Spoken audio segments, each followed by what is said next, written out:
Assalamualaikum warahmatullahi wabarakatuh. Selamat siang rekan-rekan semua.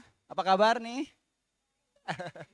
Ya, nanti kalau ada yang punya teman silakan diminta ke sini nanti untuk panitia juga biar lebih ramai ya. Eh, Perkenalkan, nama saya Yasmon. Saya akan memoderatori acara untuk talk show Festival Pengmas di hari ini. Sebelumnya saya akan menyapa dulu para narasumber kita. Assalamualaikum, selamat siang, Dokter Ira, Dokter Bu Astari, Bu Ida, dan Pak Dadun. Nanti akan ada satu lagi untuk narasumber kita sedang menuju ke sini, Bapak Naldo. Ya, selamat datang Bapak dari DPPM. Ya, baik, saya akan memperkenalkan sebelumnya yaitu Dr. Yunia Irawati. Beliau ini adalah staf pengajar di Departemen Mata di FKUI RSCM sekaligus untuk penggagas penggagas untuk kegiatan Kata Mataku gitu. Jadi apa sih sebenarnya Kata Mataku itu? Gitu. Nanti kita dengarkan bersama-sama, tapi saya akan sedikit memberikan penjelasan bahwa Kata Mataku ini adalah kegiatan yang berhubungan dengan pengabdian masyarakat terhadap Pengmas gitu. Nah, beliau kemudian ada Ibu Astari. Ibu Astari ini adalah dosen dari biologi di Fakultas MIPA. Kemudian untuk yang berikutnya, selamat siang Bu Ida. Bu Ida ini adalah dari dosen sosiologi. Beliau dari Fakultas Ilmu Sosial dan Ilmu Politik. Begitu juga dengan Pak Dadun dari Fakultas Kesehatan Masyarakat di bagian Pusat Penelitian Kesehatan UI. Iya, semoga kita semua sehat-sehat. Nah, ini biar menarik nih ya. Nanti dalam kira-kira 30-45 menit ke depan kita akan ngobrol-ngobrol talk show dengan para narasumber.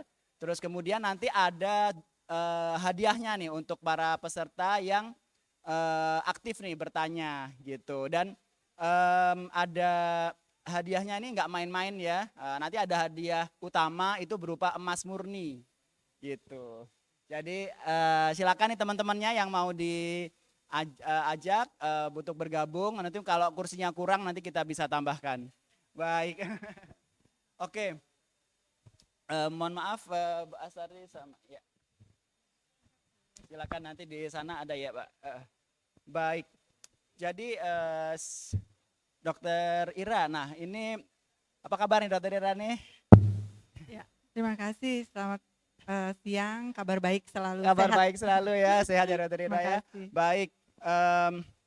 Jadi sebetulnya kita tuh Dok sebagai dosen di sini kan kita harus mengadakan ini ya pengabdian masyarakat, penelitian, pelayanan. Nah, sebetulnya peran kita sebagai staf pengajar di UI ini dalam hubungannya dengan Festival Pengmas ini kira-kira kalau menurut Dokter Ira ini seperti apa gitu? Ya, ini adalah festival pengabdian masyarakat ya dari DPPM UI. Saya rasa baik sekali dan tentu pengabdian masyarakat di sini kan memperlihatkan bahwa bagaimana sih kita berperan di lingkungan kita ya, terutama di masyarakat yang ada. Jadi kita mendapatkan ilmu yang sudah ada di fakultas masing-masing, terus kemudian bagaimana kita menerapkan pada sektor atau pada ruang lingkup yang memang ranah kita juga ya. Justru peran di sana dengan teori-teori yang ada mungkin ya, yang sudah pernah kita dapat, terus kemudian kita implementasikan di masyarakat yang tentunya gunanya juga untuk kebaikan ya dari masyarakat tadi, yang tentunya juga berguna juga untuk daerah ataupun negara kita tentunya Betul, nantinya betul. ya ke Jadi depannya. memang ini ya Dokter Raya memang sebagai dosen ini kita wajib ya untuk melaksanakan pengabdian masyarakat ini dan ini adalah puncak dari kegiatan semua Pengmas di UI ini hari Satu Minggu ini. Nah, ini nih kebetulan nih Dokter Ira ini teman-teman semua, rekan-rekan semua, beliau ini menggagas kegiatan namanya Kata Mataku gitu. Nanti apa itu Kata Mataku itu akan dijelaskan oleh Dokter Ira. Boleh sedikit dijelaskan Dok, dan mungkin bagaimana sih bisa terbentuk tim ini, terus apa latar belakangnya seperti itu Dok? Silakan. Ya, terima kasih Pak Jason ya. Jadi mungkin saya sedikit sharing dengan adik-adik semua ya. Eh, Kata Mataku itu sebetulnya singkatan, maksudnya untuk memudahkan kita ya. Kami ini sangat peduli ya, concern terhadap penyakit kusta. Mungkin dari adik-adik ada yang pernah tahu ya, penyakit kusta itu penyakit apa ya. Jadi ada penyakit kusta atau lepra yang kita sebut ya, itu penyakit, memang penyakit kulit, namun dia bisa menyebabkan disabilitas pada ekstremitas dan mata ya. Kebetulan saya dokter mata dan saya membentuk Kata Mataku itu kita singkat supaya mudah gitu ya diingat. Jadi disingkat dari identifikasi tanda mata, ekstremitas dan kulit pada penderita kusta ya, karena itu sign-nya ada 3 yang paling penting di sana. Nah, namun kalau saya belajar tentang kedokteran itu adalah penyakit ya. Saya melihatnya penyakit kusta ini bukan hanya permasalahannya dari segi medis aja. Saya melihat bahwa banyak yang harus berperan gitu ya. Dari semua sektor mungkin di Universitas Indonesia ini harus berperan.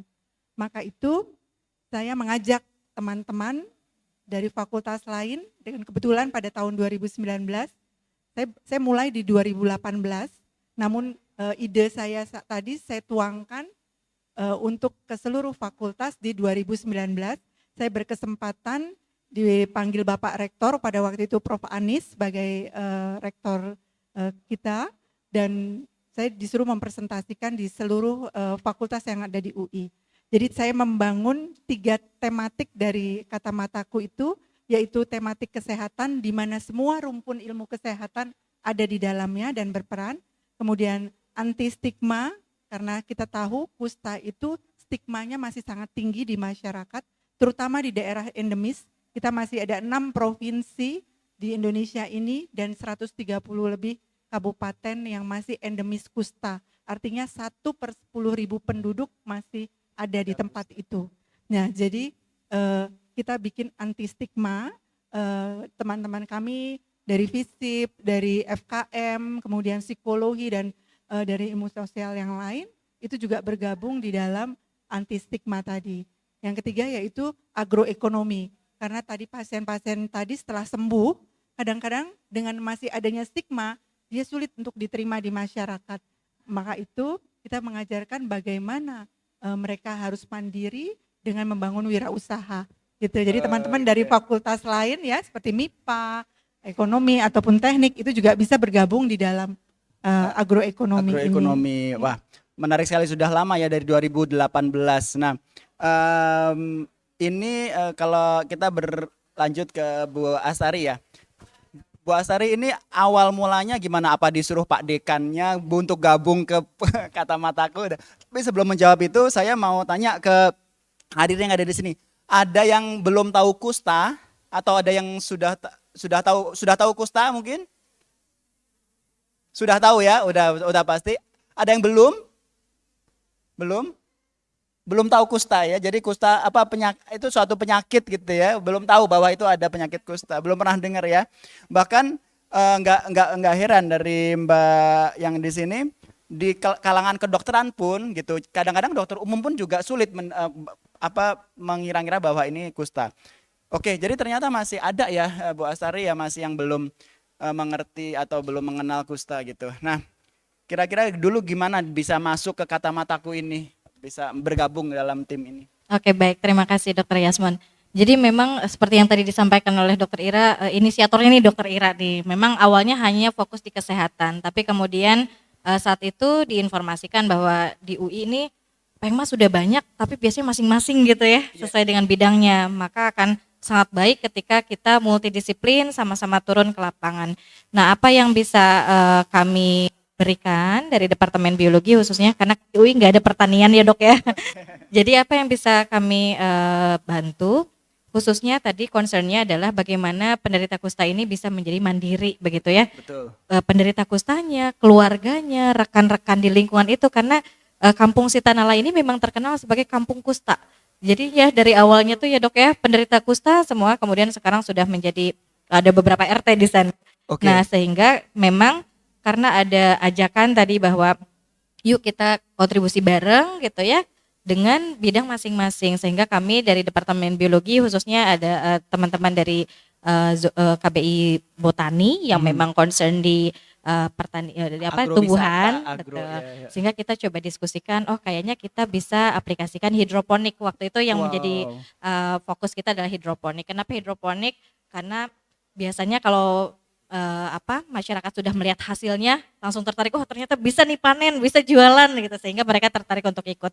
Kedua adalah di lokasi ya karena kan memang kalau dengan pertanian konvensional tentunya butuh lahan yang luas gitu. Betul. Sementara dengan hidroponik kita simply menggunakan paralon, mungkin adik-adik juga bisa melihat di sana ada contohnya. Betul. Jadi bisa vertikal, bisa hemat lahan dan seterusnya sehingga pelan-pelan kita coba mulai dari pelatihan, pendampingan dan alhamdulillah sampai sekarang sudah 4 sampai 5 kali panen gitu, Dok. Wah, mantap sekali.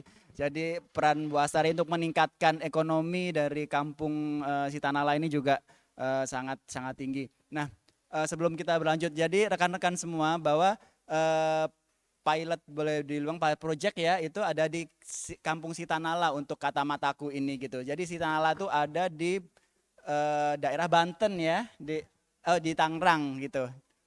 Kira-kira 2 jam ya dari sini ya, kira-kira. Jadi memang dekat sekali dengan kita semua gitu. Masih ada dalam tanda kutip kampung kusta dan itu bukannya saya mau menstigma kampung tersebut, tapi memang yang ada seperti itu bahwa Indonesia ini masih endemis untuk kusta. Nah, sekarang kita berlanjut ke Bu Ida.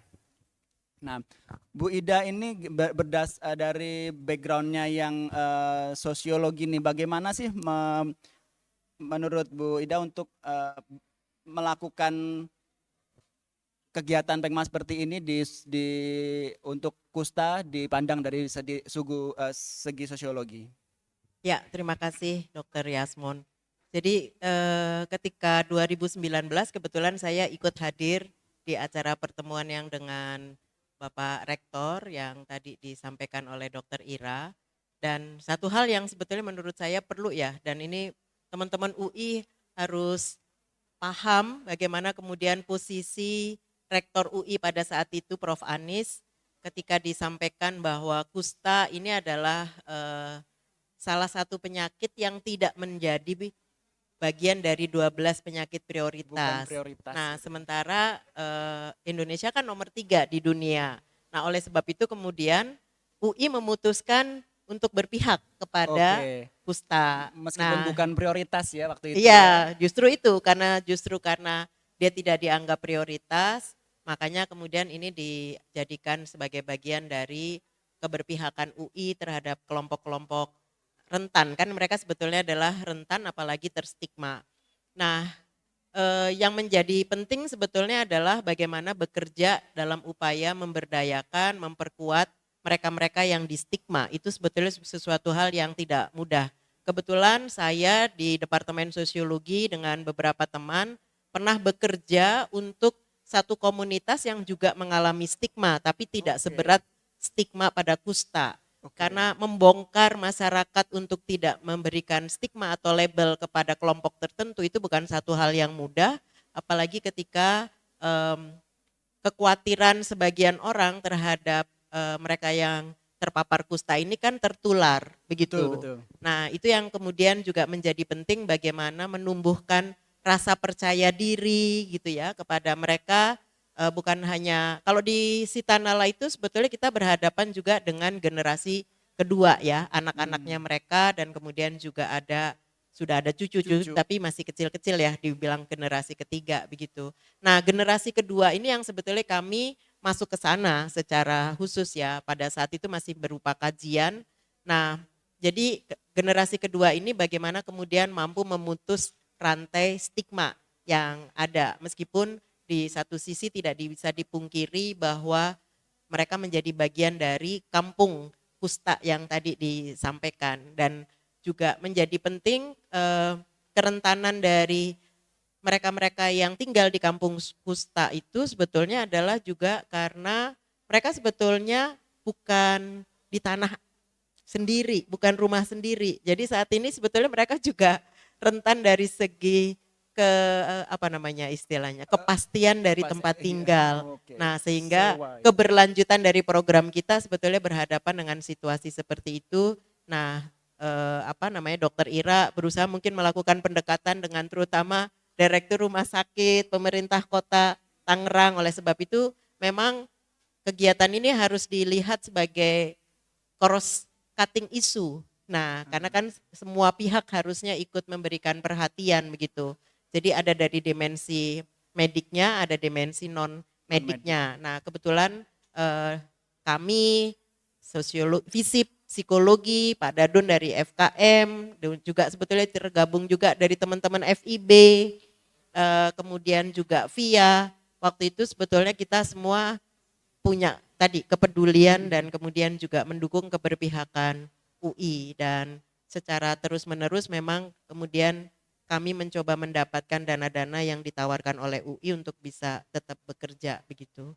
Pengmas maupun riset. Sekarang Betul. ada 2 riset yang dicoba dikembangkan tapi memang tidak disita nala. Oh, baik. Wah, berarti ini ya, stigma itu memang harus ditiadakan, tapi sulit sekali ya untuk membuang stigma itu untuk pasien-pasien kusta. Nah, berhubungan dengan stigma ini juga Pak Dadun juga ahli stigma boleh bilang ya. Gimana dari segi kesehatan masyarakat ini, apa yang bisa kita ambil nih Pak Dadun? Terima kasih. Pertama perlu kita ketahui bahwa kusta ini penyakit kuno ya. Oh, dia mungkin ada 4.000 tahun yang lalu sudah ada. Ada di semua Alkitab, di Al-Quran ada. Jadi ini penyakit sudah kuno. Jadi Anda bayangkan betapa panjangnya perjalanan penyakit ini sehingga ada banyak sekali stigma-stigma, kepercayaan-kepercayaan yang menempel pada penyakit kusta ini. Sehingga sampai sekarang pun itu masih tetap lekat di sebagian di masyarakat. Obatnya sendiri itu baru muncul yang dianggap direkomendasikan itu tahun 80-an. Jadi Anda bayangkan 4.000 tahun sampai tahun 1980 kemarin itu seperti apa pandangan orang tentang penyakit kusta. Dan stigma itu sangat melekat pada penyakit ini karena memang karena tanda-tandanya sangat mengganggu untuk sebagian orang, dan itu dianggap sebagai hal-hal yang perlu dihindari, dan itu menjadi pertimbangan orang untuk berinteraksi ataupun untuk mencari pengobatan. Nah, akibat dari adanya stigma ini, itu early detection-nya di fasilitas menjadi sangat rendah karena orang enggan teridentifikasi sebagai orang dengan kusta. Itu dari sisi kesehatan masyarakat, persoalan utama adalah early detection. Kalau early detection-nya itu berjalan, penyakit ini bisa diobati dan 6 bulan sembuh, saya kira. Makasih. Ya, jadi deteksi dini itu sangat penting ya Pak Dadun ya, karena kalau kita tidak bisa mendeteksi atau mendiagnosis pasien ini, kita nggak bisa mengobati. Nah, untuk membuat pasien ini datang untuk berobat juga susah karena ada stigma itu. Jadi seperti lingkaran setan kalau kita bilang ya. Nah, ini kembali lagi ke Dokter Ira. Nah, Dokter Ira, ini perjalanan dari 2018, 2019 sampai di 2023 ini kira-kira proyek-proyek apa saja yang sudah dilahirkan, dan kemudian tadi sempat berbincang di belakang itu bahwa ini diadop oleh dari Kementerian Kesehatan juga seperti itu. Dan bagaimana nih kira dari perjalanannya, boleh disampaikan? Terima kasih. Jadi tentu dalam melakukan kegiatan tadi kami tidak terlepas dari stakeholder yang lain ya. Tentu kita bicara kesehatan, kami selalu menginformasikan kegiatan kami ini kepada Kemenkes ya. Jadi mulai 2018 saya melakukan kegiatan Pengmas ini selalu mengundang Kemenkes, sehingga Kemenkes tahu bahwa kata mataku itu sangat komit untuk membantu permasalahan kesehatan di Indonesia, khususnya penyakit kusta yang tadi tidak termasuk prioritas, tetapi masih merupakan masalah di dunia. Jadi kita masih juara 3 dari tahun lah.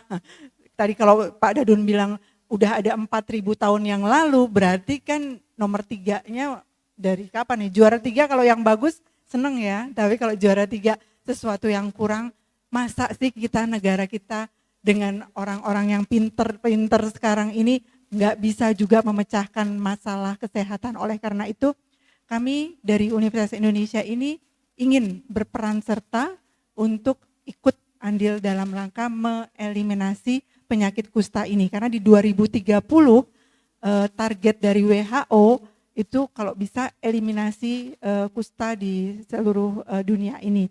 Maka itu tugas kita berat karena dalam rencana jangka panjang itu sudah pernah diungkapkan sampai 2020 kemarin pun seharusnya udah merupakan daerah eliminasi kita udah ada, tapi nggak berhasil. Dan bagaimana ini tidak, maka itu pada waktu 2018 saya mulai, kita harus gitu ya, Indonesia harus di jangka pendek itu 2024 seharusnya kita udah mulai eliminasi. Kalau 2024 berarti tahun depan kan? Betul. Ini sesuatu yang berat betul gitu ya. Jadi coba kita 2030 yang dicanangkan WHO itu kita harus berperan. Jadi kita pun lihat bahwa sebetulnya dari pihak Kemenkes sendiri sudah mempunyai program-program yang sedemikian baik ya saya rasa ya. Namun mungkin evaluasi itu kan sangat penting. Kadang-kadang kita mempunyai program, mempunyai kegiatan, tapi evaluasi di lapangannya mungkin masih kurang. Karena kita masih mendapatkan yang ada gap di situ ya. Untuk itu kita datang di 2019 pun kita pergi ke Singkawang, Kalimantan ya. Nah di situ juga ada daerah yang memang endemis di sana. Nah namun di 2020 kita mulai dengan pandemi kita ya. Betul, COVID itu sangat tidak friendly ya untuk kita yang memang bekerja di pengabdian masyarakat, karena kita kalau turun langsung ke objek berbeda dengan kita cuma melalui online. Betul. Itu gap benar. Jadi 2020, 2021 tapi kita nggak berhenti.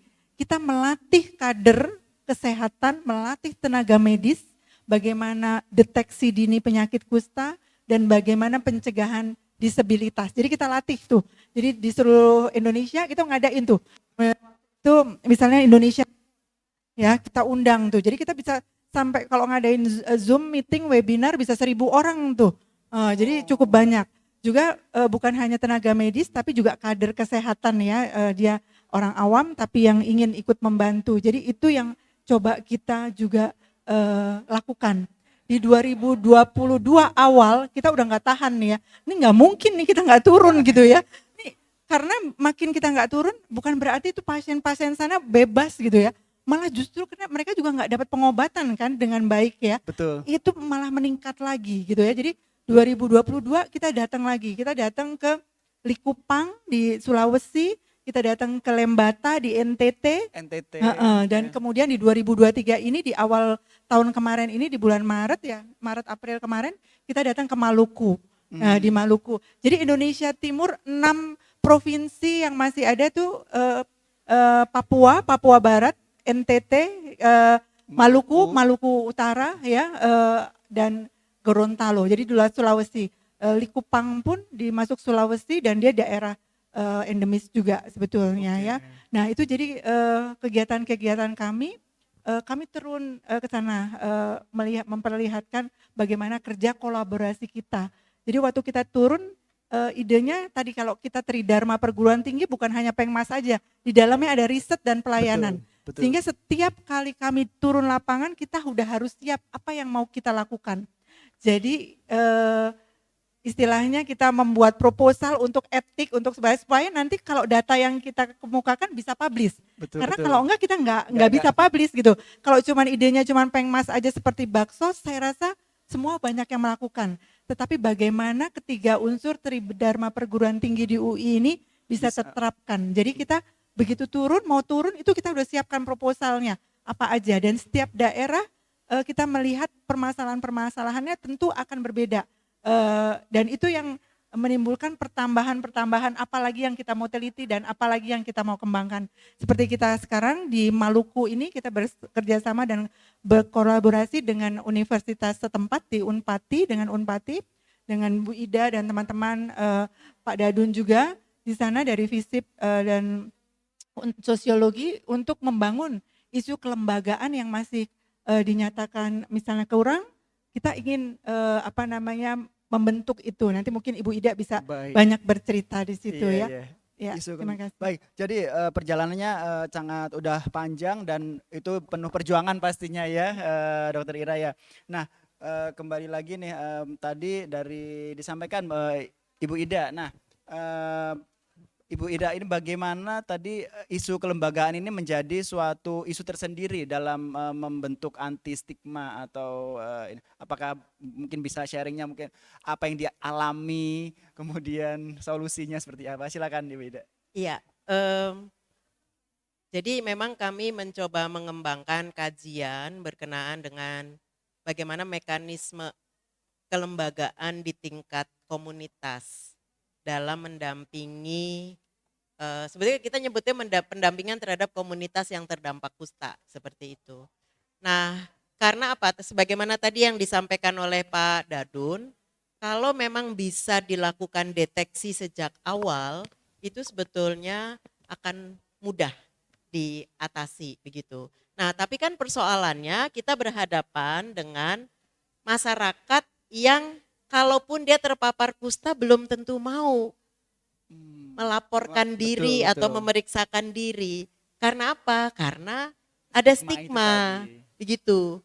Nah, sehingga kita kemarin mencoba menggali kalau misalnya ada tetangga atau bahkan keluarga yang terindikasi ciri-cirinya kusta.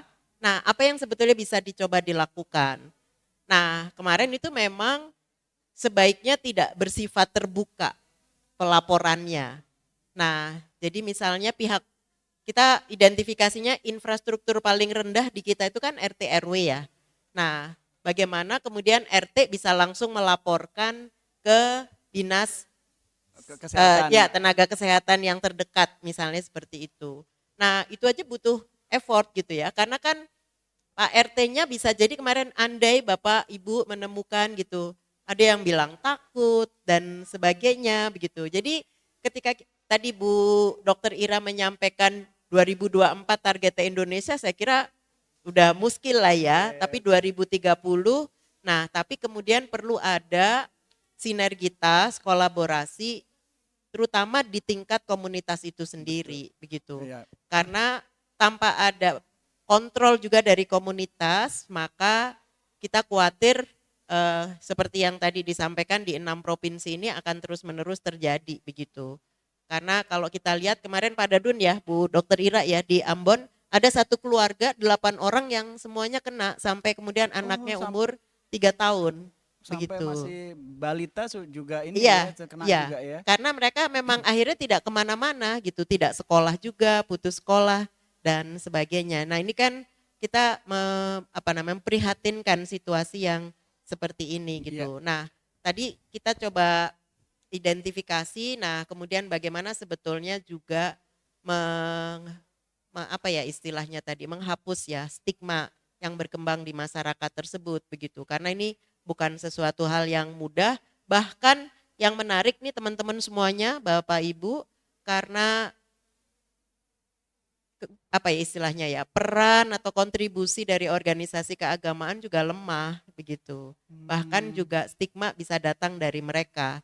Karena kita juga menemukan seorang tokoh agama, ya saya sebut saja pendeta yang juga mengalami stigma, bahkan diisolir, ditugaskan di pulau yang dianggap memang aman lah, tidak menular misalnya seperti itu. Nah, jadi kita kalau di Maluku, khususnya di Ambon, kita mencoba merangkul bagaimana kemudian organisasi-organisasi keagamaan, tokoh-tokoh masyarakat terutama di Ambon itu juga menarik, masih kuat adat, jadi ada meskipun dia secara administratif kota Ambon, tapi masih ada desa, ada kelurahan dan ada yang disebut sebagai negeri. Negeri itu berarti kita kepala negeri itu disebutnya Bapak Raja. Nah, itu Oke. masih kuat adat-adatnya, Hmm. termasuk kemudian yang tadi disampaikan oleh Pak Dadun, mereka masih meyakini bahwa stigma itu adalah kutukan Tuhan, kusta itu adalah Kutukan. kutukan Tuhan, dan bahkan ada kusta yang karena black magic di pelet oke, gitu. oke. Jadi nggak akan memang bisa masih ada diobati ya misalnya seperti itu. pengetahuan-pengetahuan Iya, itu di masyarakat kita. betul. Nah, Ya. terima kasih Bida. Kalau di Pak Dadun nih, sebetulnya kebijakan-kebijakan dari pemerintah ini apakah sudah cukup ya atau masih ini kalau berhubungan dengan isu kelembagaan ini? Menurut Pak Dadun bagaimana untuk kusta ini? Sejauh ini sebetulnya pemerintah sudah berupaya maksimal sebenarnya. Program pemerintah ada.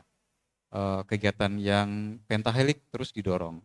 Kemudian juga edukasi tentang kusta setiap tahun. Memang persoalannya adalah keberlanjutan dari kampanyenya itu. Karena biasanya kampanye dilakukan pada hari-hari tertentu saja, 1 tahun 1 kali, misalnya di Hari Kusta pada awal Januari kalau tidak salah ya.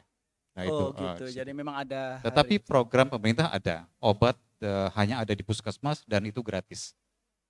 Jadi semuanya sudah tersedia.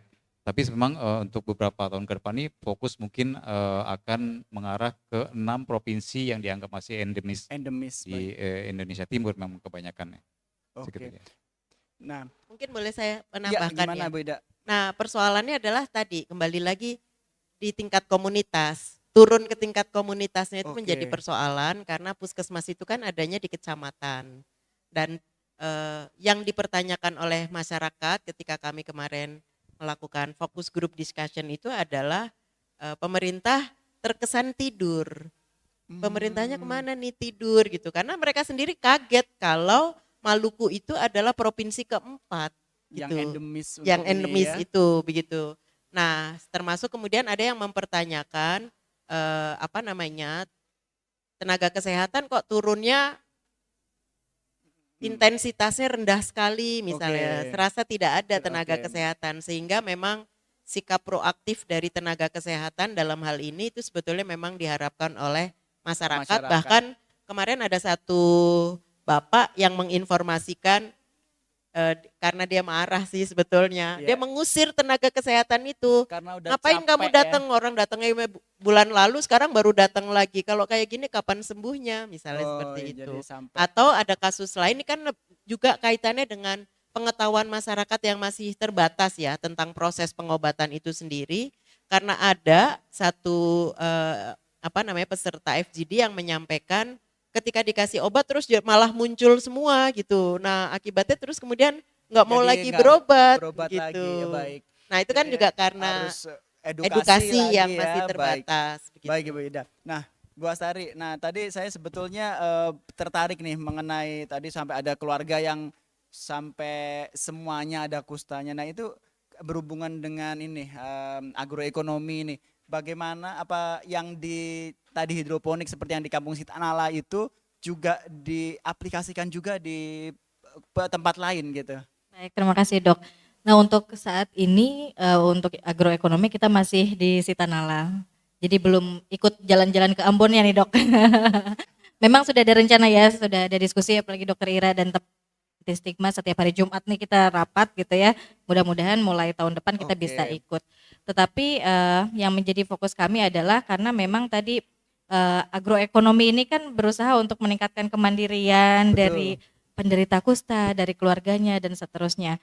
Pada tahun 2019 itu di awal kami mengajak banyak ya, ini ada ininya hero-heronya dari agroekonomi nih Bu iya. Afis sama Bu Ratna. Jadi kita mengajak memang banyak sekali Dok yang dilibatkan dan dari satu RT itu semua kalangan tidak melihat usia kita libatkan. Tapi ternyata memang ketika implementasi Pengmas tidak bisa langsung seperti itu. Betul. Kemudian tadi terkendala dengan pandemi setelah 2019 mulai kita ke sana gitu ya. Kemudian juga tadi ada isu tentang lokasi sehingga direlokasi. Nah, alhamdulillah sekarang ada komunitas sekitar 15 sampai 20 orang para pemuda sebenarnya ya di sana, dan memang sebelum kita hidroponik waktu itu ada acara survei. Jadi di sana ada survei dengan kesehatan Penting Sigma dan segala macam. Kita coba tanya mata pencahariannya apa, kemudian bagaimana komentarnya tentang pelatihan hidroponik dan seterusnya. Mereka sangat positif karena sebagian besar tuh mata pencahariannya buruh begitu ya Dok ya. Jadi tidak punya mata pencaharian yang tetap, sehingga apa? Dengan adanya komunitas yang fokus ini pelan-pelan bisa terus berjalan. Jadi alhamdulillah setelah 2022 pandemi berlalu, kita mulai lagi hidroponiknya, dan tidak hanya hidroponik saja sampai panen, tapi juga masyarakatnya sendiri, komunitas tersebut memang sangat termotivasi untuk terus berkembang, sehingga mereka membuat ada pupuk cair, kemudian sekarang juga ikan kemarin sudah dijual di sini. Mulai Filet. diversifikasi juga ya. Iya, jadi juga semakin berkembang sih Dok. Kemarin juga tahun ini kita mulai dengan tabu lampot anggur, mudah-mudahan nanti dengan Maaf, adanya apa, tabu lampot, Iya. nanam buah tapi dalam pot gitu. Oh, tanam Tabu tambu lampot. lampot, Oke, ya, istilah betul. baru bagi saya jadi tambu lampot, Iya. tanam buah dalam pot. Oke, Dalam baik. pot. Kemarin kita mulai dengan anggur, meskipun memang tantangannya besar karena kan mungkin salah satu tantangan di agroekonomi juga adalah cuaca ya Dok ya. Di sana tuh Betul. memang kita pakai greenhouse, tetapi dengan panas yang begitu ekstrim kemarin tuh hidroponik sempat kita tunda dulu gitu. Tapi setelah oke jalan lagi, makanya alhamdulillah bisa panen lagi. Jadi melihat bagaimana situasi Baik, lingkungan baik. juga. Nah, Ibu Asari ini menarik sekali ya. Kalau apakah si petani dalam petani-petani hidroponik ini adalah semuanya itu, mohon maaf, apakah menderita kusta atau bareng-bareng sama masyarakat gitu? Bergabung Dok, jadi tidak semuanya penderita, ada yang mantan penderita mungkin ya begitu ya, ada ketuanya juga mantan Oh, penderita, gitu jadi ya. koordinator di sana tuh mantan penderita, dengan yang tadi disampaikan Dokter Ira ada disabilitas di tangannya juga, tapi bisa jalan begitu ya, Oh, gitu. Jadi Ah, memang gabungan. gabungan. Dan betul. itu pasti sebelumnya sudah diberikan edukasi ya Dokter Ira, bagaimana dia udah mengerti bahwa ini penularannya seperti apa, dan akhirnya nggak takut untuk bergabung. Nah, itu yang harus ditanamkan pada kita semua. Nah, tadi kembali lagi nih Dokter Ira, kira-kira ke depannya nih sebelum melanjutkan hingga 2030 gitu, sampai itu ada nggak kegiatan-kegiatan yang sudah direncanakan untuk Kata Mataku ini untuk dalam menyongsong 2030 ini? Ya, terima kasih. Ya tentu kita punya target, tadi saya bilang kenapa kita harus kolaborasi, karena semua harus berperan. Tadi karena ada stigma dan sebagainya, kalau kita nggak perangi itu tentu nggak bisa jalan nih, karena stigma tadi masih ada. Dan program yang kita ingin lakukan, karena kita melihat di lokasi ataupun melihat di daerah-daerah tadi endemis, satu kami dari Kata Mataku tentu berkolaborasi dengan pihak Kemenkes ya, ingin satu mengadakan registrasi online untuk penyakit kusta. Di sana pun tidak hanya dalam untuk meregister pasien-pasien yang kusta, tetapi di dalam ide tadi untuk surveillance, kita mau tahu bahwa perjalanan penyakit seseorang ini udah tepat, benar atau tidak, karena itu Oke, penting sekali betul. terhadap pengobatan yang kita lakukan. Seperti tadi katakan bahwa kok minum obat tahu-tahu kusta, Iya. makin menimbulkan reaksi ya, karena pada kusta memang bisa timbul reaksi-reaksi, dan itu mesti dimengerti dengan pasien. Dan kemudian kita menginginkan juga di dalamnya nanti perkembangan dari AI sendiri ya, artificial intelligence tentu sekarang udah marak ya, kita semua ada Betul. pakai AI itu. Dari saya rasa untuk kedokteran, untuk kelainan-kelainan yang memang khusus, dan kita punya gambaran-gambar penyakit kusta itu seperti apa, dengan dibentuknya AI ini tuh mungkin akan mempermudah teman-teman yang ada di rural area ya, mereka kan di daerah Betul. terpencil, kemudian dokter umum, karena kusta ini adalah penyakit, tadi dikatakan bahwa penyakit kulit, mungkin tadi ada yang belum tahu ya, kusta apa sih, bolak-balik ngomong kusta apa ya gitu ya. Kusta itu sebetulnya penyakitnya awalnya penyakit kulit ya, yang disebabkan oleh Mycobacterium leprae. Mycobacterium leprae sejenis kuman batang ya, tahan asam, namun seperti juga TBC sebetulnya. Tapi kalau TBC kumannya Mycobacterium TBC. Nah kalau ini Mycobacterium lepra, jadi dalam suatu kelompok kuman yang sama sebetulnya, tetapi khusus untuk lepra sendiri. Dia menyerang lesi pada kulit dan saraf perifer.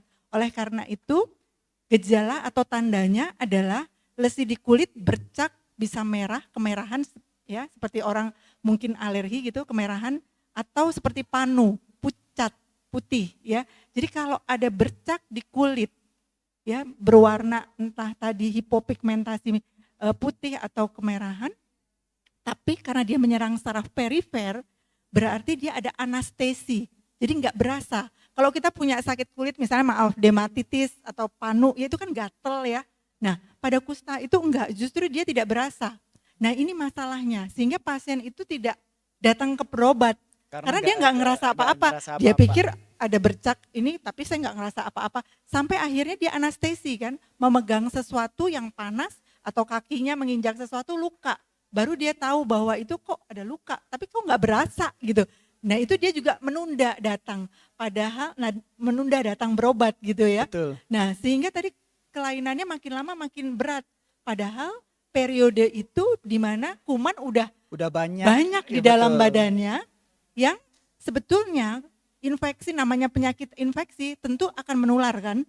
Dan sebetulnya pada kusta tidak sangat menular seperti kalau COVID kita berdekatan pada waktu itu langsung aja kena ya mungkin ya lewat pernafasan. Walaupun dia melalui pernafasan, dia harus kontak erat dan lama.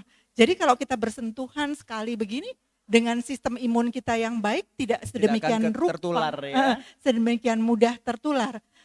Di dalam satu keluarga pun itu tidak sedemikian mudahnya dia akan tertular karena tadi dia punya spesifik mungkin bukan hanya genetik tertentu, tetapi tadi dengan faktor gizi yang kurang dan sebagainya, mungkin itu yang lebih mempermudah seseorang itu akan mudah tertular. Jadi image bahwa oh nanti kalau ini tertular, gampang tertular dan sebagainya, harusnya bisa kita reject ya, bisa kita hilangkan. Justru malah kalau kita kelihatan teman atau orang di lingkungan kita yang kemudian kita curigai seperti itu, coba dong ajak untuk berobat gitu ke ya. puskesmas. Kembali lagi sarannya Pak Dadunnya deteksi Betul, dini deteksi tadi ya. dini. Jadi artinya kita yang ada di masyarakat ini harus tahu.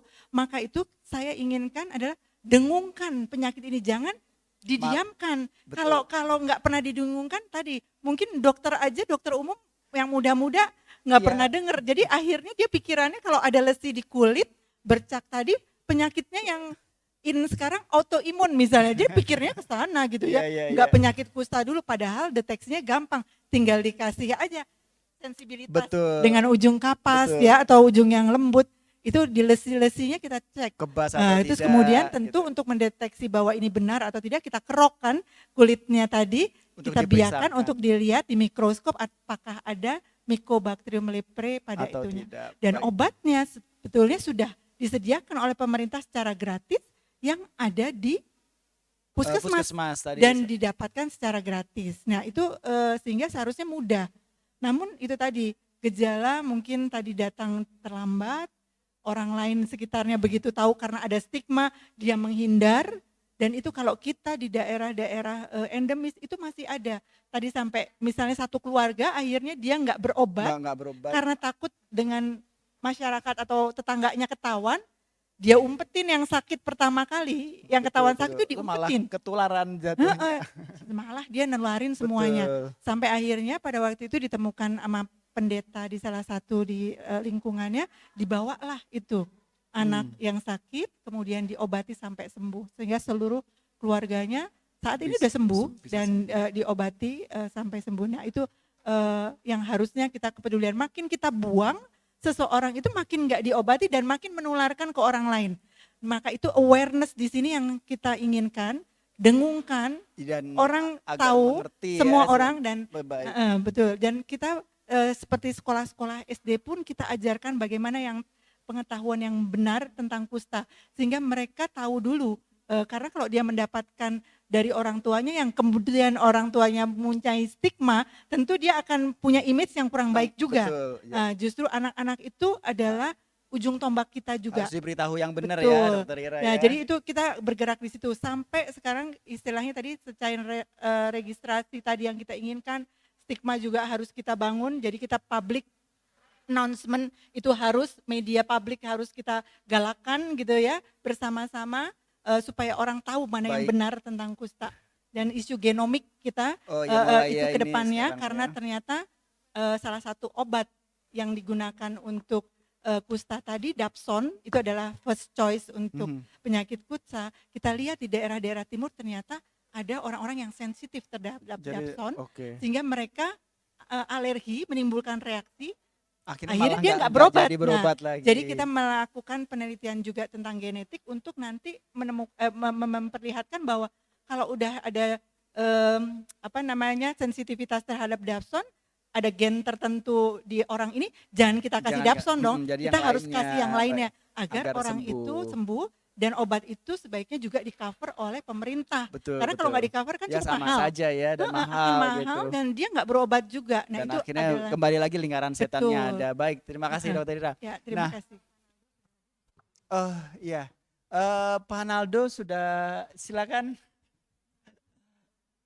Ya silakan, selamat datang. Terima kasih nih bisa bergabung nih Pak Naldo. Beliau ini dari vokasi dan sangat berhubungan erat dengan agroekonomi juga dengan Bu Astari, dan juga ke pembuatan ini ya alat-alat juga ya untuk rehab medik. Silakan, bagaimana sih peran dari vokasi ini untuk kegiatan Kata Mataku ini Pak Naldo? Oke, terima kasih. Sebelumnya saya mohon maaf dulu karena terlambat. Sebenarnya bukan saya harusnya, saya pemeran pengganti gitu. Jadinya agak tarik-tarikan gitu ya. Jadi vokasi itu kan prinsipnya sebenarnya lebih ke praktik ya. Jadi produk-produknya memang yang erat hubungannya yang diperlukan sama lapangan. Awalnya sih kalau saya vokasi itu ada dua, dari okupasi terapi dan komunikasi sebenarnya awalnya. Saya dari yang bidang komunikasi. Sebenarnya kalau nggak salah yang vokasi itu baru bergabung di tahun kedua ya, Dok. 2019 tahun kedua ya. 2019 itu komunikasi, ada rekan saya yang gabung itu. Saya sebenarnya dari awal tuh di belakang layar sebenarnya. Dikerjakannya di lab periklanan gitu produk-produknya. Awalnya itu untuk sosialisasi menghapus stigma bahwa lepra atau kusta ini tidak menular dan sebagainya. Kita bikin beberapa produk seperti bikin kalender, pokoknya berhubungan dengan produk kreatif lah intinya begitu. Sering berjalannya waktu, akhirnya tadinya saya yang di belakang layar terpaksa maju ke depan gitu kan, udah nggak bisa ngumpet lagi nih gitu. Sampai akhirnya nggak ada niat sih Bu untuk tampil sebenarnya, untuk supporting aja sebenarnya. Tetapi saya lihat di sini ada permasalahan yang kita kira-kira dari periklanan itu sendiri, komunikasi periklanan itu bisa support, yaitu bikin produk kan yang kayak gitu. Produknya ada hidroponik dan sebagainya. Kami itu sampai di lab, sampai riset pasar yang benar-benar ke pasar yang kayak gitu. Kita ke beberapa pasar untuk kemasan kira-kira yang cocok bagaimana yang kayak gitu. Kita cetak labelnya, kita bikin brandnya, kita bikin brandingnya dengan harapan bahwa masyarakat di sana tuh bisa lebih mandiri lah ya gitu. Bahkan sampai tahun lalu, sekarang 2022 kami menempelkan Kata Mataku ini sendiri dengan pengmas dari program studi kami yang kayak gitu. Himpunan dan semuanya kesana semua ke Sitanala, kampung Sitanala, untuk melihat secara langsung. Jadi ujung-ujungnya nanti akan dikerjakan di lab sebenarnya ada ide apa lagi. Oke. Kami membuat walaupun masih dalam progres ya, kami membuat e-commerce-nya, kami teman-teman juga butuh untuk melihat secara langsung kira-kira sumber daya apa lagi yang bisa kita eksplorasi di Oke. bidang kreatif. Jadi berhubungan dengan anti stigma, kemudian agroekonominya juga jalan, bagaimana mengiklankan dan itu semua berhubungan ya untuk meningkatkan kemandirian dari pasien-pasien dan komunitas di sana. Baik, waktu berjalan cepat ini saya persilakan untuk para rekan-rekan semua yang ingin bertanya atau silakan ya 1, 2, 3, 4 ya.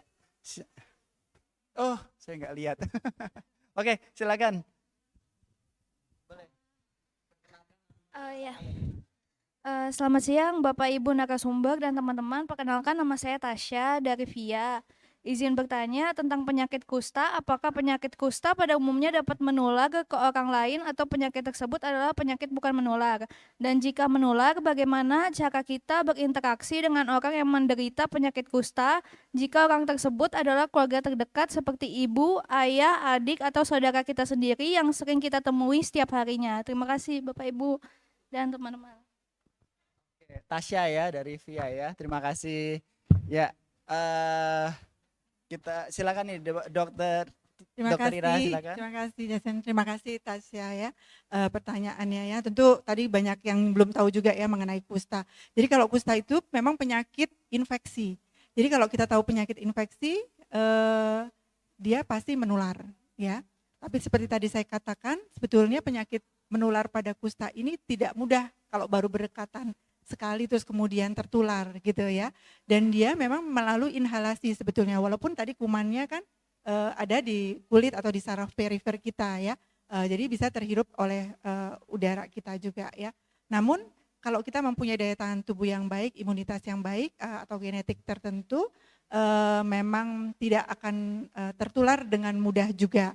Nah tentu yang kita pernah teliti bahwa seseorang kalau sudah pernah menderita terus kemudian diberikan obat, 1 kali aja minum, sebetulnya jumlah kuman yang ada di dalam tubuhnya jauh akan turun sehingga dia tidak mudah lagi. Maka itu tadi saya katakan penemuan pasien kusta sejak dini itu penting. Apalagi tadi kalau kita bilang keluarga atau ada, minta maaf kadang-kadang ada asisten kita yang kerja di rumah misalnya ya, tahu-tahu dia dari daerah dan sebagainya, tahu-tahu kita curigai sebagai kusta, harus kita obati.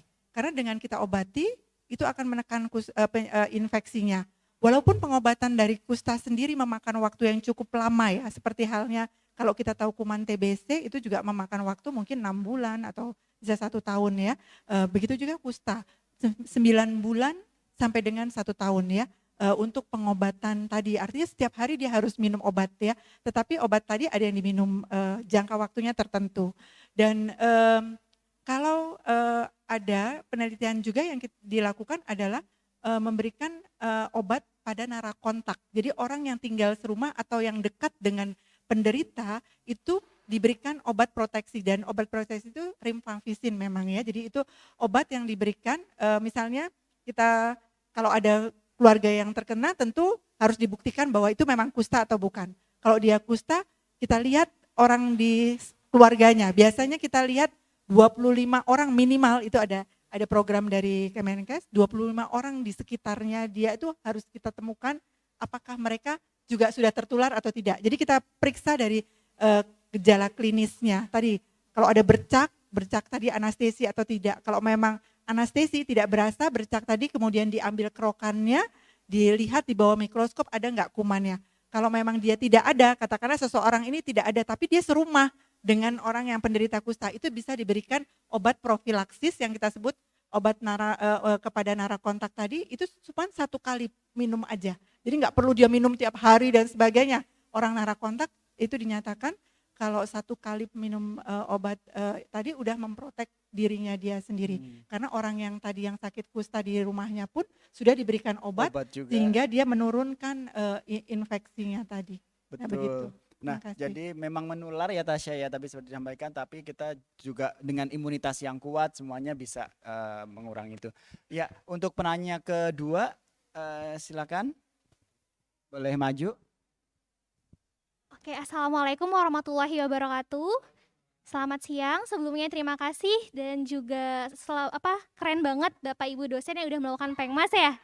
Nah, saya ingin bertanya, ketika oh ya, nama saya Irna, saya dari umum.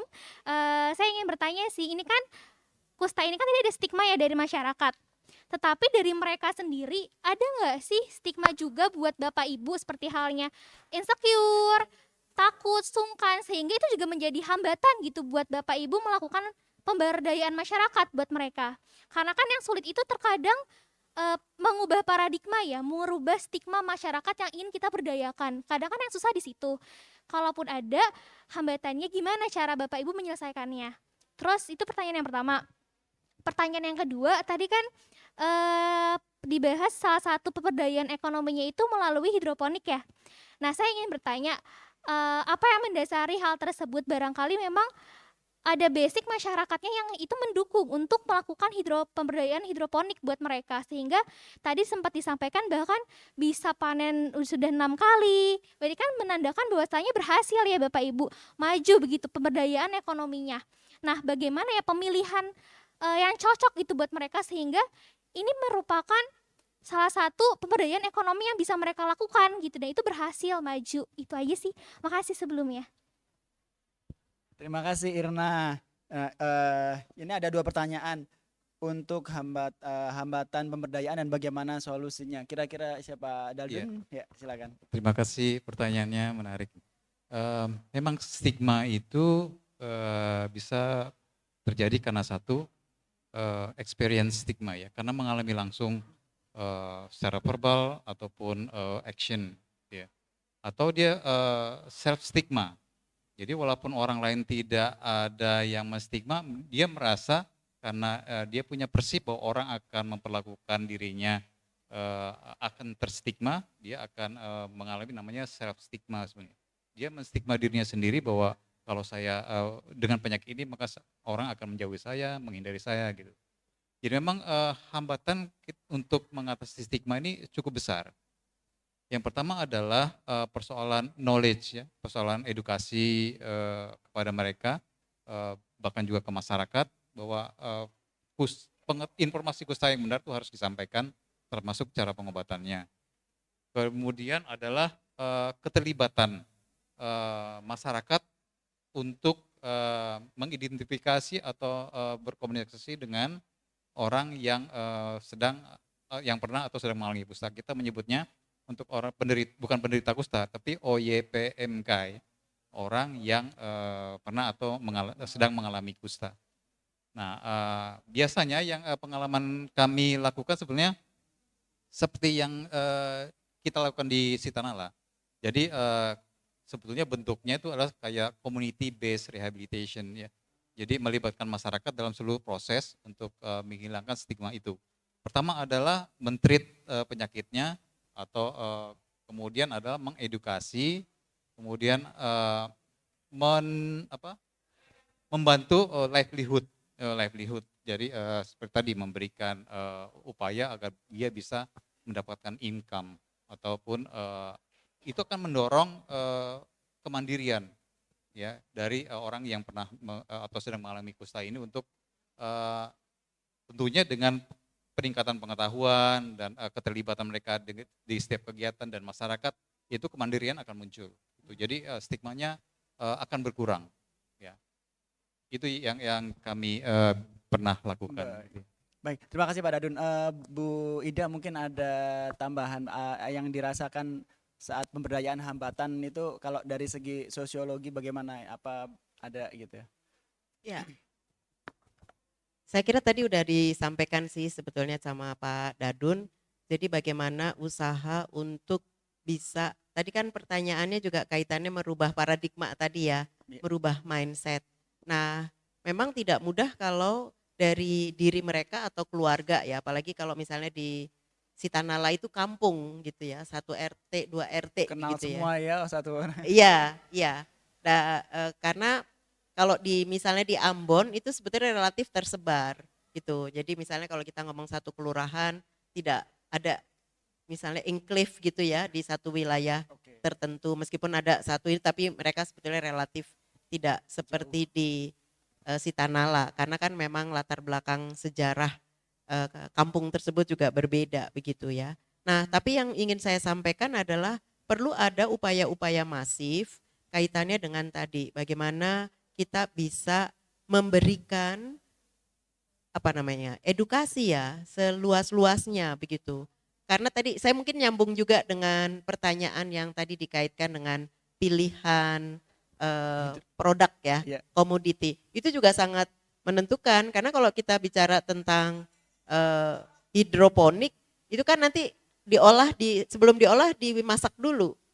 Karena banyak juga yang khawatir karena di Sitanala itu ada satu pelaku usaha padahal dia mantan, tapi kalau orang tahu dia mantan kusta, produknya nggak akan dibeli lagi.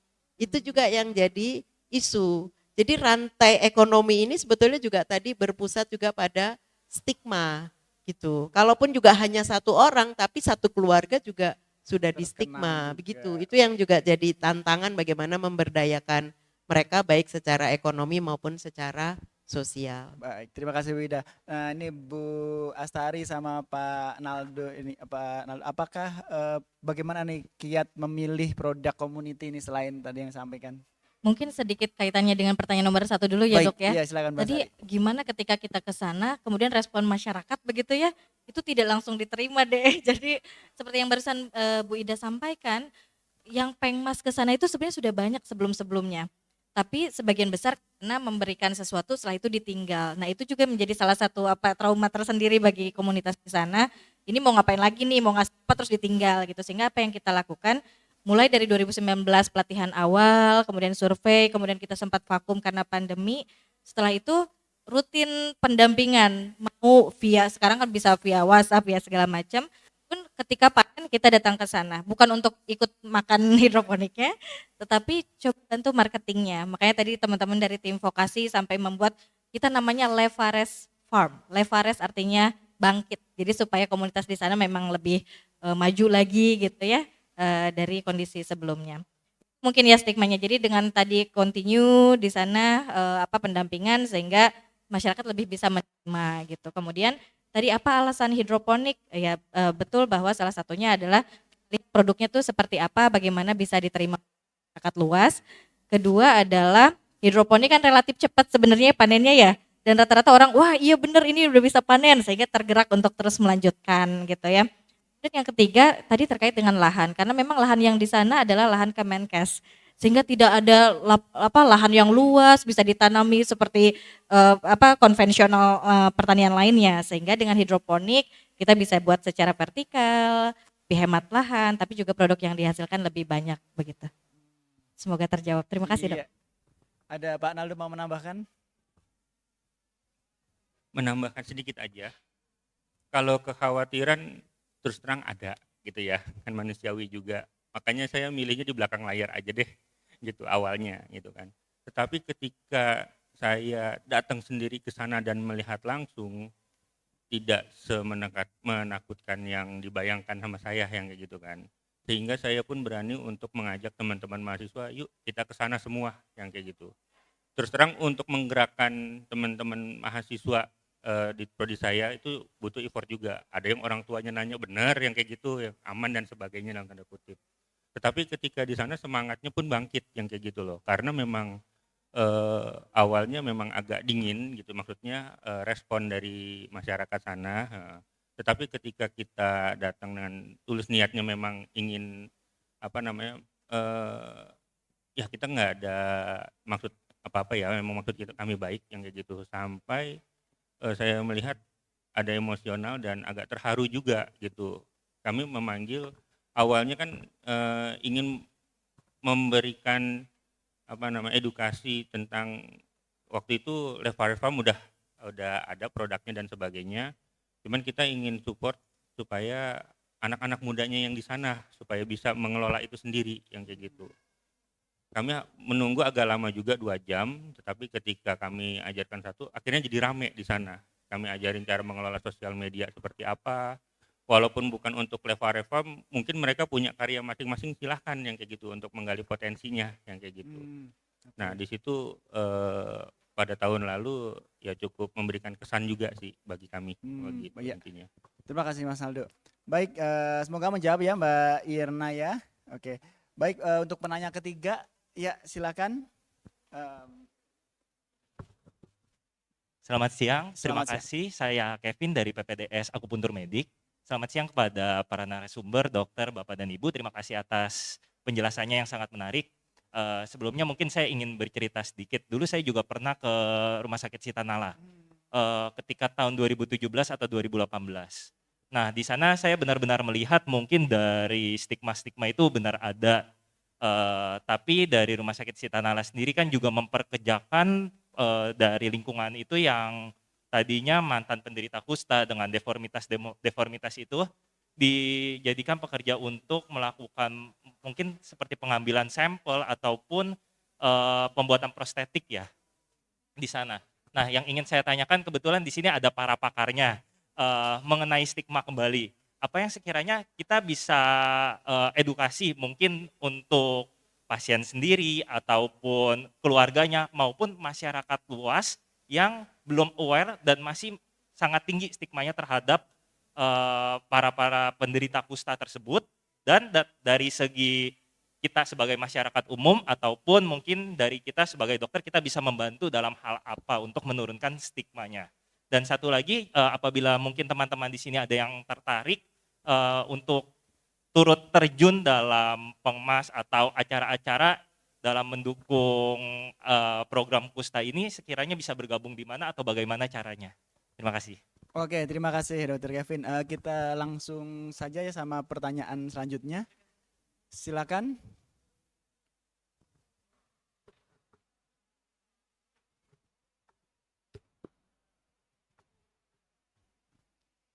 Terima kasih. Assalamualaikum. Waalaikumsalam Ini menarik warahmatullahi wabarakatuh. Saya Upi dari Departemen Biologi FMIPA UI. Ingin menanyakan, Dok, terus terang saya baru dapat pencerahan nih bahwa ternyata penularannya adalah inhal. Ya. Jadi selama ini saya Lebih berpikir, dekat mungkin. ya selama ini saya berpikir bahwa lewat sentuhan. Karena waktu Lady Dai kesini itu kan sempat heboh ya, karena di Sitanala berani menyentuh gitu. Nah, yang mengenai edukasi. Nah, kalau ini kan sebenarnya tadi lesi yang menyerang perifer ya, Dok ya. Jadi sebenarnya kalau saya tidak salah paham, itu bisa deteksi mandiri dengan mudah ya, Dok ya. Deteksi mandiri. Jadi andai bisa deteksi mandiri, apakah dia punya preferensi daerah tertentu untuk timbul pertama kali? Kemudian tadi kalau bisa dengan 1 kali obat, itu jumlahnya sudah sangat turun, berarti sudah tidak infeksius. Itu pertanyaan yang pertama. Sedangkan untuk sembuh, itu tadi perlu 6 bulan sampai, jadi seperti TBC ya. Yang setahu saya TBC itu perlu istiqomah ya, karena regimen dosis dan ininya itu sangat tricky gitu ya. Nah itu jadi bukan dari pasiennya sendiri, tetapi ini dari petugas kesehatannya juga harus kontrol ya. Seperti di daerah kami itu aja soal nyamuk aja rajin gitu ya. Kami semua satu RT isi online gitu ya. Jadi maksud saya begini, apakah tidak bisa menggunakan seperti COVID kemarin, lagu atau apa gitu digunakan dengan TV nasional. Kalau TV nasional itu kan menjangkau kemana-mana. Jadi edukasi yang sangat praktis, mudah dimengerti, tidak menakutkan, dan friendly gitu. Jadi mungkin itu untuk edukasinya. Kemudian saya tidak terbayang ini desanya itu seperti apa. Apakah punya kelengkapan pamong praja desa yang memang lengkap gitu. Sehingga puskesmas itu harusnya menjadi lebih aktif. Nah kalau dia kurang aktif itu masalahnya apa gitu. Jadi mungkin itu yang harus di ini ya. Ya jadi ya sepertinya Baik, sudah itu. Jadi secara umum itu seperti itu. Terima kasih. Ya, terima kasih Bu Upi ya. Baik, nanti pertanyaan untuk dari Dokter Kevin nih, bagaimana untuk menurunkan apa ya? Saya lupa stigma betul. Silakan Bu Pak Dadin Iya, ya. terima kasih atas pertanyaannya. Stigma memang agak berbeda ya, karena untuk setiap orang itu bisa berbeda bentuk stigmanya. Karena itu yang paling awal itu adalah kita mengidentifikasi sumber stigma itu apa sebetulnya. Apakah dia memang mengalami verbal atau action atau experience stigma langsung, misalnya lu kusta jauh-jauh gitu kan, atau lepra lu, anak lepra jauh-jauh gitu. Itu langsung experience stigma seperti itu. Ada juga yang dia memang perceive, karena dia sudah tahu di pengalaman orang tuanya, orang berbicara tentang kusta mungkin, kalau saya kusta pasti mereka tahu saya kusta, saya akan dijauhi gitu ya. Nah itu kayak perceive seperti itu. Atau self stigma, dia menjadi depressed, minder dan tidak mau kemana-mana. Itu yang self stigma, dia menstik dirinya sendiri walaupun orang sebenarnya nggak tahu ya sakit kusta, bukan nggak ada yang tahu kan kalau dia tidak cerita. Itu cara penanganannya berbeda. Yang kami lakukan di pengalaman saya di Cirebon, mungkin juga karena kusta di Sitanali agak berbeda, dia sudah lama sekali ada di sana dan itulah pemukiman yang sudah turun-temurun. Itu adalah warisan gaya zaman bahula orang menangani kusta. Sekarang sudah tidak ada lagi isolasi dan eksklusi, sudah tidak ada lagi. Nah yang pertama adalah mengenali sumbernya. Kalau dia memang self stigma, yang kami lakukan adalah melakukan counseling, peer counseling. Jadi kita menggali persoalan, dia tidak pernah cerita pada siapapun dia kusta, tapi berarti dia menstigma dirinya sendiri gitu. Nah itu counseling, membangkitkan awareness dia tentang dirinya sendiri dan memberikan edukasi tentang human right base. Jadi itu yang biasa sekarang sudah right based counseling namanya. Untuk yang experience stigma tentunya ini berkaitan dengan masyarakat, maka edukasi masyarakat yang kita kedepankan. Kita lakukan kontak interaction, sebenarnya kayak penyuluhan tapi dekat ke sekolah, ke pengajian, ke perangkat desa, semuanya kita garap. Ya, ada kesepakatan, ada pengetahuan yang kita tinggalkan bahwa kusta itu seperti apa, jangan menstigma gitu ya. Nah, itu. Kemudian kalau dia memang perceive, sama, kita juga lakukan dua hal. Pertama adalah konseling dan kontak, itu tadi, edukasi penyuluhan sehingga mereka di dua pihak itu meluntur stigmanya. Sebetulnya karena itu di beberapa daerah yang kami tinggalkan tuh kami mengembangkan desa ramah kusta dan disabilitas. Ya, jadi itu kita garap semua secara komprehensif. Memang tidak murah karena ini dibantu oleh donor dan itu sebagai model yang bisa diterapkan di tempat lain dengan menggali sumber-sumber yang ada di desa itu yang kami lakukan. Kemudian baik, yang pertanyaan kedua tadi, bagaimana jika ada yang ingin bergabung nih teman-teman kita di sini semuanya, kira-kira gimana Dokter Ira mungkin ya? Oh, mataku.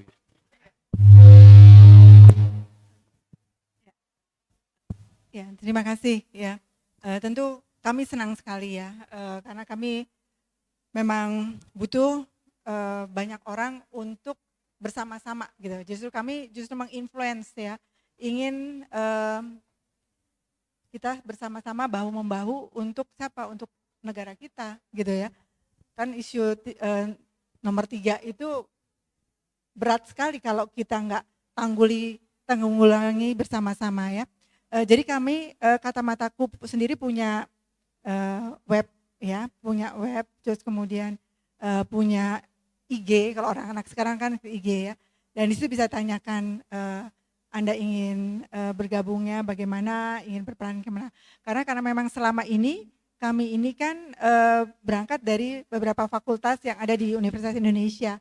Tentu buat adik-adik yang sebagai mahasiswa UI tidak dengan sulit ya, artinya bisa menghubungi dalam arti kata staf pengajar di lingkungannya, di fakultasnya yang kemudian bergabung dan bisa ikut dalam kegiatan-kegiatannya. Seperti tadi misalnya Pak Nado atau semua saya yakin Bu Astari, Bu Ida dan Pak Dadun tentu mengajak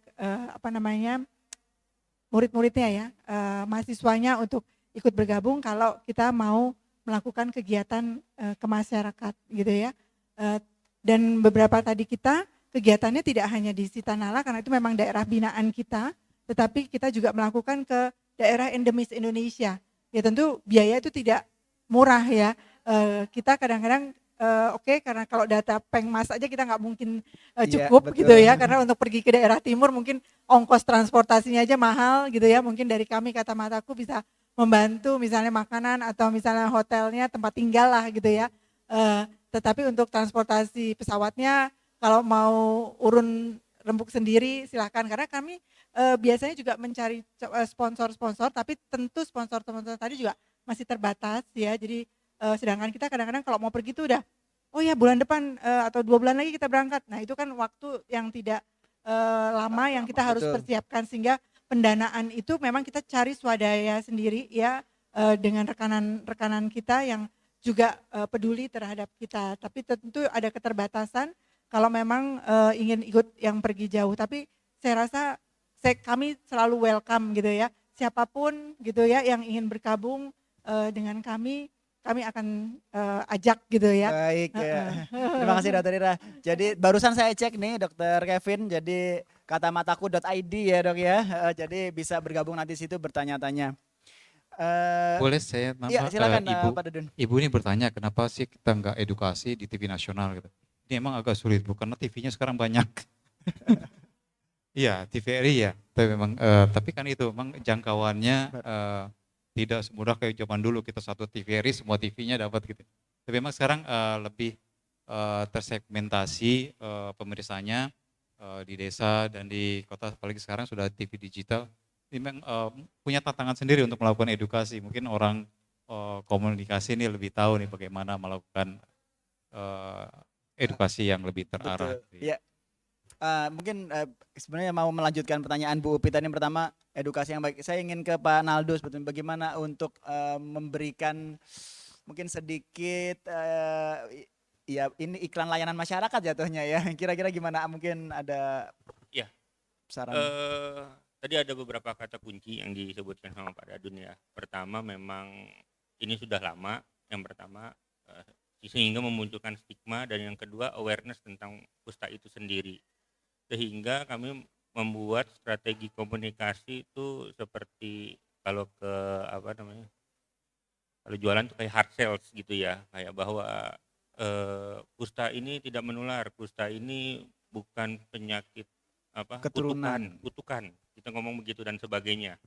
Kami buat beberapa produk cetak dan audiovisualnya yang dengan harapan itu bisa dengan mudah search and share yang kayak gitu. Kalau misalnya lewat TV nasional sudah tentu biayanya juga ada ya dan sebagainya. Dengan keterbatasan itu kami berangkat lewat digital jadinya. Jadi apapun yang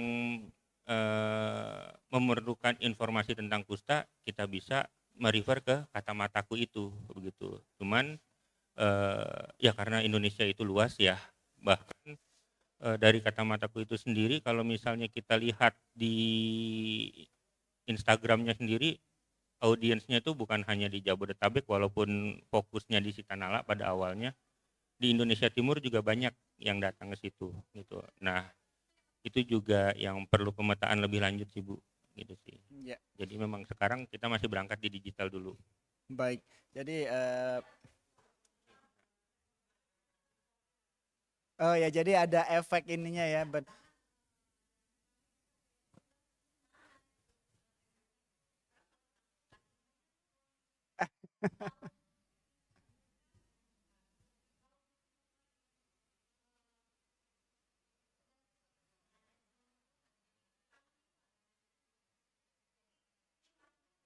Iya. Baik Bu Upi. Betul-betul. Ya memang banyak sekali ini ya kendala, tapi kita semua di sini sama-sama berusaha untuk mengatasi stigma dan mengedukasi masyarakat kita. Kemudian yang pertanyaan kedua dari Bu Upi tadi, apakah sebenarnya mungkin ada yang bisa menggambarkan, mungkin Bu Ida ya, menggambarkan gambaran Sitanala itu seperti apa sih kampungnya, terus ada ditanya adakah pamong praja atau jadi strukturnya tuh sepertinya seperti apa gitu biar kita semua tahu nih. Iya, jadi sebetulnya Kampung Sitanala yang kita sebut itu menjadi bagian dari area rumah sakit Sitanala zaman dulu. Nah, jadi tadi mungkin kalau tidak salah sudah ada yang menyampaikan di masa lalu ketika orang-orang itu tidak mau kembali ke daerahnya, maka oleh Rumah Sakit Sitanala dipersilahkan tinggal di bagian dari asrama-asrama yang ada di belakang Rumah Sakit Sitanala tersebut. Nah, tapi perkembangannya Ibu sekarang itu area-area tersebut tuh sudah banyak dihuni juga oleh masyarakat umum. Jadi kalau kita bicara tentang yang kampung kustanya sendiri itu mungkin 2 atau 3 RT sebetulnya. Yang lain agak tersebar begitu karena terjadi jual beli lahan yang mungkin juga di luar sepengetahuan Rumah Sakit Sitanala. Tapi jelas ada lurahnya. Tadi saya ini yang kita berhubungan dengan kelurahan Bu, nggak mungkin nggak ini ya, RT RW ini Pak Amrullah RT 1, ketua RT 1, Pak Amir itu ya misalnya itu rajin Bu. Nah kebetulan nanti mungkin Bu Astari bisa menyampaikan lokasi yang digunakan untuk hidroponik itu juga memanfaatkan lahan masjid yang memang lumayan luas gitu. Jadi itu yang juga jadi penting gitu, sejarah dan kemudian juga tatanan dari masyarakat tersebut gitu. Baik, Bu Makasih. Astari ada yang mau tambahkan mungkin? Ya seperti itu Bu Pi. Jadi memang tepat di belakang Rumah Sakit Sitanala itu target awal kita RT 1 di situ. Kemudian di bagian belakangnya ada masjid. Nah, DKM situ yang awalnya jadi volunteer untuk mengurus hidroponik gitu. Tapi sekarang bukan hanya warga RT 1, dari RT 2 juga ada yang di situ dan salah satu yang aktif adalah Pak RT-nya gitu. Jadi Pak RT-nya salah satu yang menjadi pengelola dari hidroponik di situ. Mungkin itu Baik. sedikit tambahan ya Dok. Baik. Terima kasih Bu Pi. Ini saya buka satu penanya terakhir. Oh, oke, ada, silakan.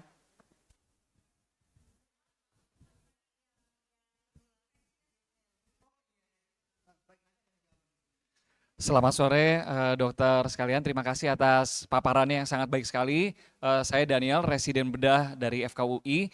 Saya izin bertanya mengenai pengabdian masyarakat untuk pengidap kusta yang pada anak-anak. Izin saya bertanya, dari data Kemenkes 2021 mengatakan jumlahnya 9,13%, targetnya 5% dan masih belum tercapai. Nah, yang saya ingin tanyakan apa usaha-usaha yang dapat kita lakukan termasuk dari disiplin-disiplin ilmu lainnya, bedah mungkin dan juga masyarakat pada umumnya untuk bisa menekan atau membantu mencapai target penurunan angka kusta pada anak. Itu yang pertama. Yang kedua adalah pada anak-anak usia misalnya PAUD atau misalnya pada usia sekolah dasar, apakah didorong untuk penyandang kusta anak ini bergabung dengan anak-anak lainnya atau dilarang karena tadi dikatakan penyebarannya melalui droplet ya. Apakah ini suatu hal yang bijak atau kita gabungkan saja seperti itu atau ada pandangan lain? Dan juga bagaimana cara kita mencegah stigma negatif tadi sejak dini. Demikian pertanyaan saya. Terima kasih Dok. Baik, terima kasih Dokter Daniel.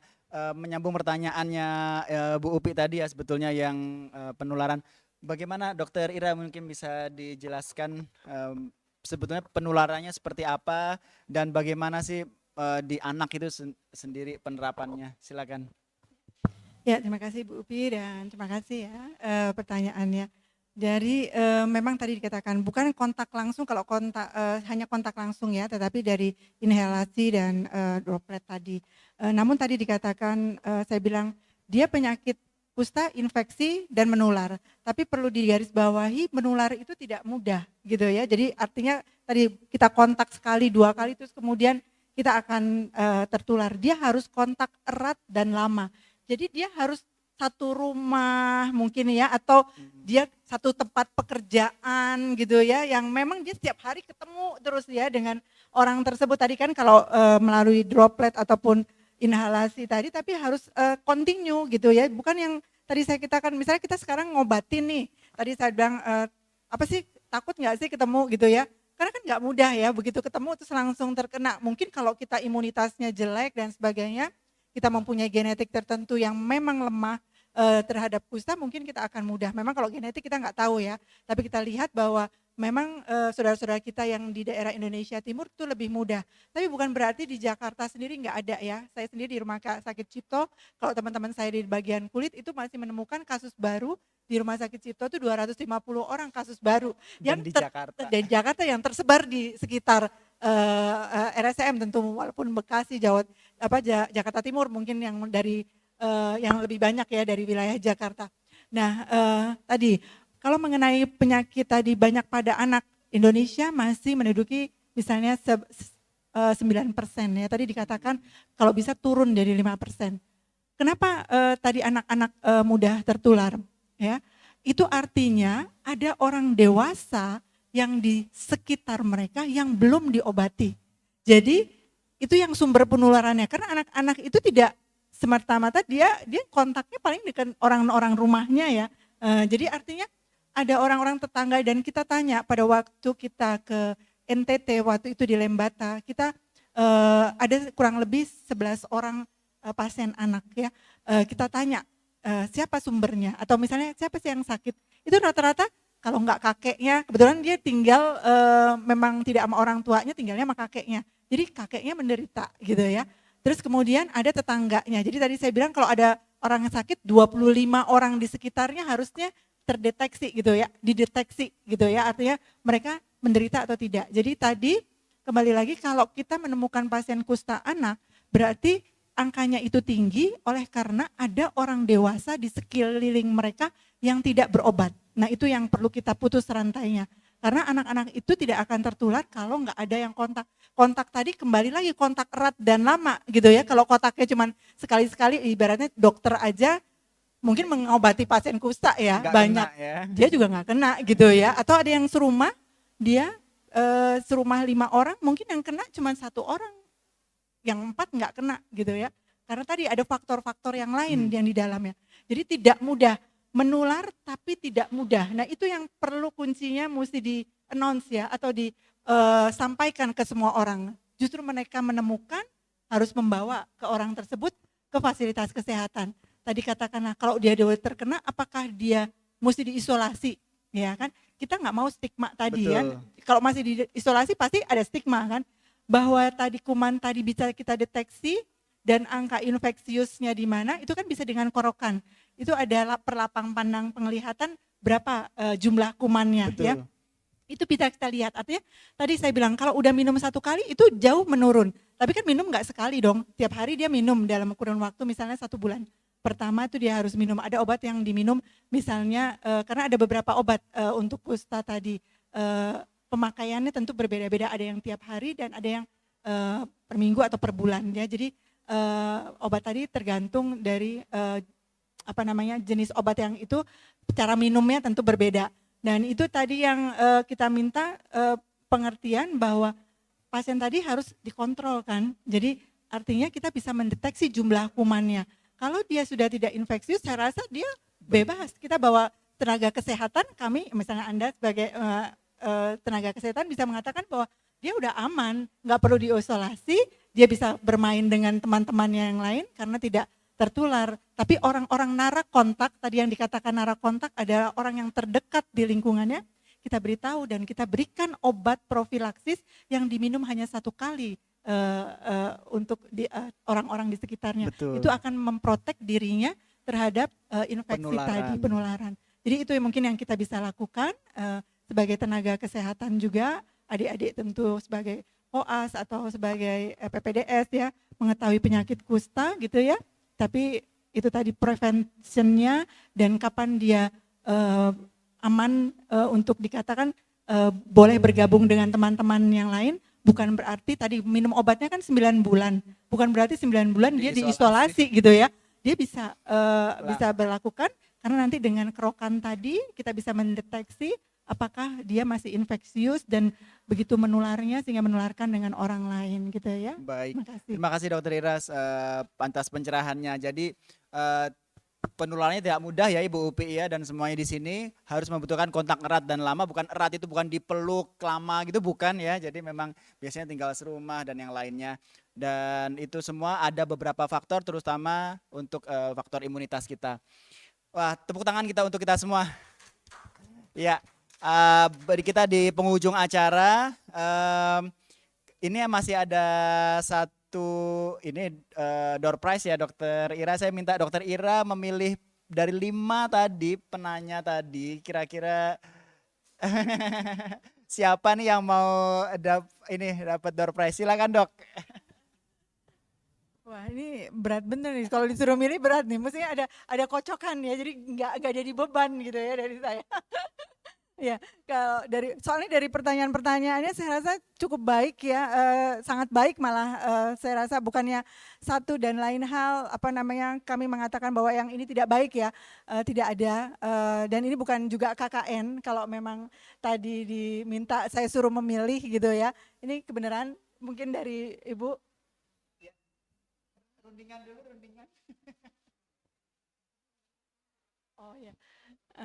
Ya, ini tadi beberapa teman-teman udah ada yang dapat nih ya, karena yang penanya-penanya tadi yang aktif kebetulan udah dapat, tapi ada beberapa lagi yang mungkin yang menanya tapi belum dapat nih, jadi bisa diundi nggak? Hah? Ada berapa nih? Door prize-nya ada berapa? Oh, ternyata terbaik. Oke, ternyata terbaiknya siapa nih? Bapak-bapak dan ibu-ibu, kalau saya berat nih nanti nih kalau disuruh, kayaknya mesti Pak Dr. Baik, jadi kita tentukan ini karena dari 2 penanya yang tadi yang belum dapat Bu Upi sama ini ya, kita pakai ini aja ya, tanda apa, tepuk tangan aja ya. Oke, jadi nanti siapa yang tepuk tangannya lebih meriah. Oke, saya ini untuk Bu Upi. Oke, untuk Daniel. Sama kayaknya ya. Oke. Oke. Baik, karena tadi saya menggunakan desibel ya, jadi ini sepertinya suara Bu Upi lebih menang. Ya. Silakan. Ya, silakan Dokter Ira mungkin memberikan ini hadiah door prize utama.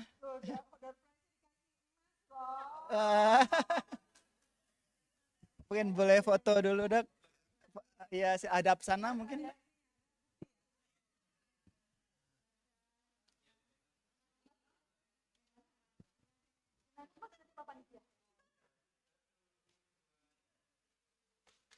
Oke, selamat Ibu Upi. Ya, baik. Demikian penghujung acara kita untuk talk show mengenai kata mataku dan pemberantasan kusta di Festival Pengmas UI kali ini.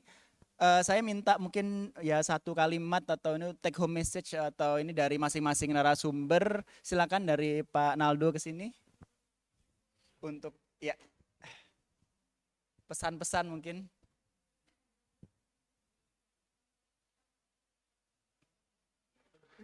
Oh iya.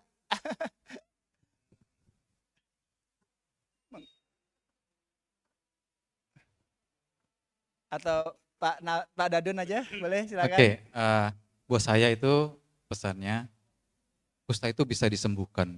Betul. Baik, terima kasih. Ada dari Bu Ida? Ya, saya kira UI gitu ya, sebagai orang Ambon itu kaget banget UI ke Ambon gitu. Mereka Aduh, merasa terharu mendapatkan saya. perhatian. Terharu. Jadi kemarin kita mengundang FGD di tingkat kota itu semua yang diundang hadir karena undangannya KOP UI. Oke. Nah, jadi kita memang perlu bersama-sama Berbangga gitu dan ya, bersama-sama. bersama-sama, Artinya kita betul. punya tanggung jawab moral, sosial, dan sekaligus juga tanggung jawab akademik Masya Allah, berkenaan ya, dengan betul. kusta ini. Terima kasih. Terima kasih. Ya, Bu Astari. Baik, Saya kira kata mataku adalah salah satu pengmas yang multidisiplin dan dari sini kita bisa melihat bahwa memang kita bisa berkontribusi bareng-bareng sesuai dengan bidang masing-masing. Jadi mari sama-sama supaya kata mataku tidak hanya di Sitanala tapi di tempat lain juga bisa berkelanjutan. Insya Allah, Terima baik, terima kasih. Dari Dokter Ira sendiri? Ya, terima kasih. Tentu kami punya tagline ya. Tagline kami kata mataku adalah touching the untouched. Artinya kita menyentuh yang orang lain sulit menyentuh atau jarang disentuh dan takut menyentuh. Jadi UI, kata mataku Universitas Indonesia, kami lintas kolaborasi lintas fakultas kita buktikan dan kita membantu saudara-saudara kita dimanapun di daerah endemis untuk datang untuk menyelesaikan permasalahan mereka. Jadi kita bukannya mau ngobrak-ngabrik tapi justru kita dengan tangan terbuka ingin membantu mereka. Jadi disinilah persaudaraan Universitas Indonesia dengan teman-teman kita lintas universitas bahkan di masyarakat di Indonesia. Jadi marilah kita bersama-sama karena saya yakin bersama-sama Indonesia pasti bisa. Karena negara lain bisa, kenapa Indonesia dengan orang-orang yang pintar seperti ini tidak bisa menyelesaikan masalah yang ada. Terima kasih. Wah, terima kasih. Hebat-hebat sekali. Saya udah dapat. Oh, ada. Oke, silakan. Jadi ini memang quotes favorit saya yang selalu saya sampaikan ke mahasiswa bahwa a dream you dream alone is only a dream. A Oke. dream you dream together is reality. Gitu. Oke, jadi janganlah bermimpi sendiri ya. Kita harus bersama-sama seperti yang dikatakan oleh Dokter Ira. Baik, terima kasih. Tepuk tangan sekali lagi untuk kita semua. Ya, saya tutup. Billahi taufiq wal hidayah. Wassalamualaikum warahmatullahi wabarakatuh.